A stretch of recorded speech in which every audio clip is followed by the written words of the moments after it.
Om, Amen, Om. Saudações a São Serafim Sarov, mestre da tradição russa, tradição espiritual, exicasta, ascética, pura, e que terá influenciado até Dostoevsky e o famoso Taret Sozin dos irmãos Karamazov. Um Serafim Sarov que acabou por ser muito conhecido graças ao discurso ou conversas com o seu discípulo Otinov, que registou a sua iluminação com o Espírito Santo, com o Espírito Divino. Esta iluminação divina é sem dúvida o sumo máximo da Terra para o ser humano. Conseguir que a divindade se manifeste em si, ou diante de si, e o transforme e transfigura. Esta busca da relação com a divindade presente em todos os povos tem no cristianismo diversas formas de ser procurada, de ser realizada, as principais sendo certamente a oração, a meditação, a contemplação, a comunhão, o canto, o louvor, o sacrifício, a peregrinação, o jejum, etc. Na tradição indiana, muito do mesmo se passa, e assim também noutras tradições, confluindo para o observador mais lúcido e que se interroga mais para a admissão de uma tradição com letra grande que está por detrás de todas. Se ela sempre existiu, se ela é uma realização, sobretudo metafísica, ou se, pelo contrário, ela é, antes de mais, uma realização espiritual interna no corpo espiritual da pessoa, pela qual há a visão e o conhecimento e o sentimento e a vivência de tal realidade que não é apenas um conceito intelectual, como muitos seres assumiram e se consideraram depois iluminados ou representantes dessa tradição primordial. Essa tradição primordial que estaria também ligada à ideia de que houve uma primordialidade de ligação divina e de estado perfeito na Terra, na tradição indiana denominada a Satya Yuga, ou a Idade de Ouro, na tradição greco-romana. Ou se, pelo contrário, nós encontramos, ainda que dentro de ciclos e de fases, a cada momento, na possibilidade de estarmos em toda e qualquer era ou idade,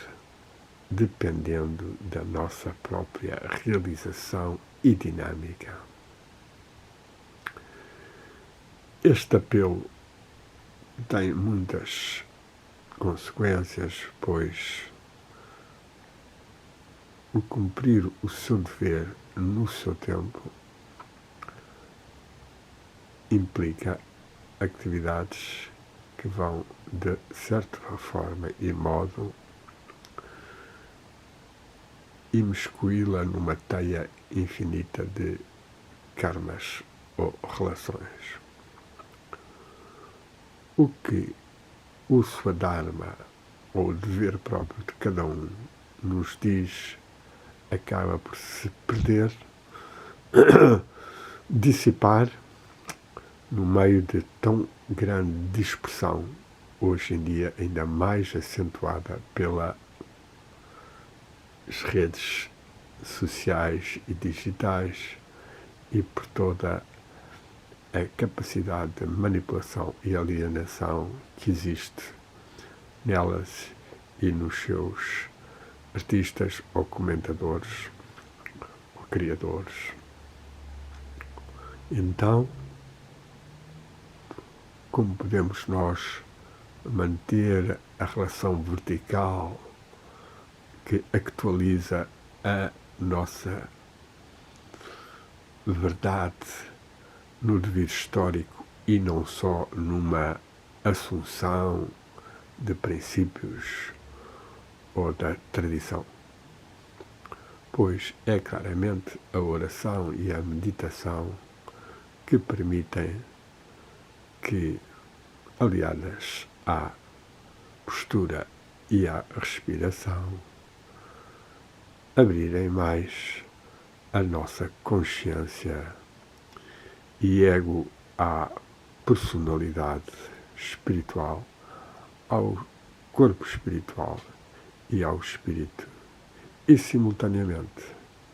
abrir-nos ao que foi denominado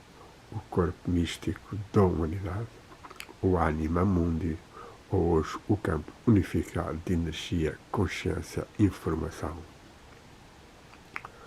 Algo que está muito mais visível e patente, graças a um bom aspecto da internet, nomeadamente no Internet Archive, onde se encontram tanto texto valioso de seres que, ao longo dos séculos, conseguiram realizar e penetrar nos planos mais subtis e espirituais da vida humana e que nos dão, portanto, conselhos, indicações, visões do caminho que nós devemos trilhar para não sermos completamente infra-humanizados e manipulados e escravizados como a sociedade decadente ocidental atual, esta civilização contemporânea, dominada por interesses oligárquicos, económicos, sobretudo, e de ideologias anti-humanas, anti-divinas, vão gerando nas pessoas, pela educação,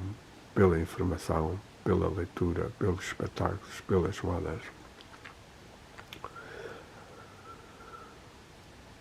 Cavalcare la tigre foi uma frase dita por Giulio Evola, chevaucher le tigre, cavalgar o tigre, como a ideia de que o ser humano, neste estado de decadência do Ocidente, tem que enfrentar o touro pelos cornos e saber não se deixar envolver completamente nas suas trevas e na sua anarquia caótica, em que tudo vale, não há identidades, não há nações, não há tradições ou tradição, não há hierarquia, mas apenas uma primazia dos prazeres económicos e hedonistas que acabam por levar as pessoas a desintegrar a sua ligação espiritual e mesmo ética e fraterna, tal como podemos observar hoje em dia na luta titânica da União Europeia, escrava da oligarquia globalista, contra a Rússia, China, o Irão, Cuba, Venezuela, que representam sociedades mais harmoniosas, mais socialistas, no bom sentido da palavra, e não das macaquices socialistas e sociais democráticas do Ocidente, que estão completamente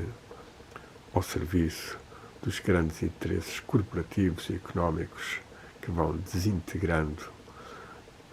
as terras, as paisagens exteriores e interiores. Daí que seja muito importante o nosso trabalho espiritual,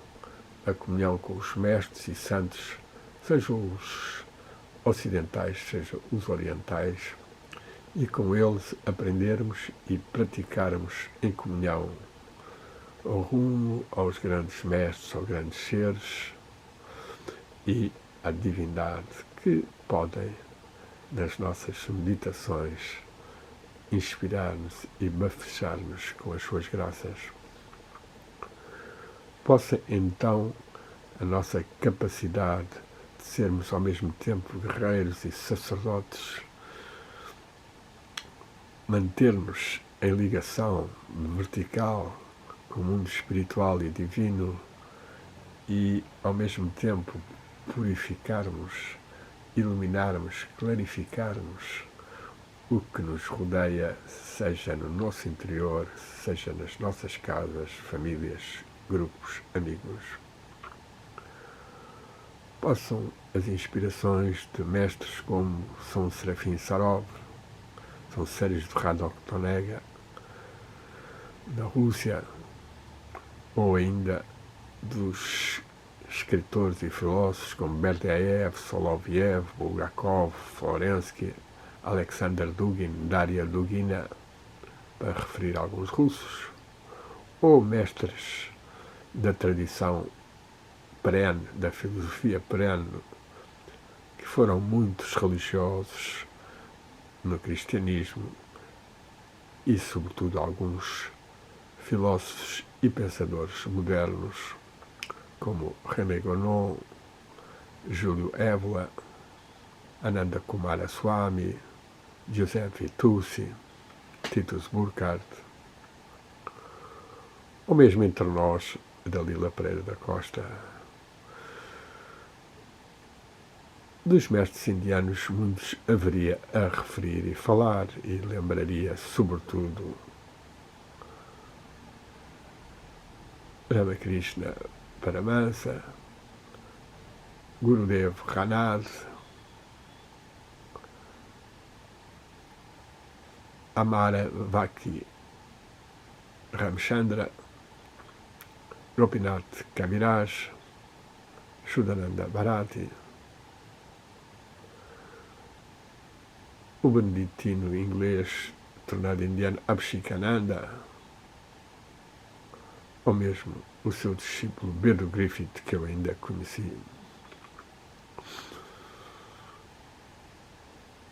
Outros nomes que poderemos referir como bons indicadores do caminho espiritual, sem dúvida,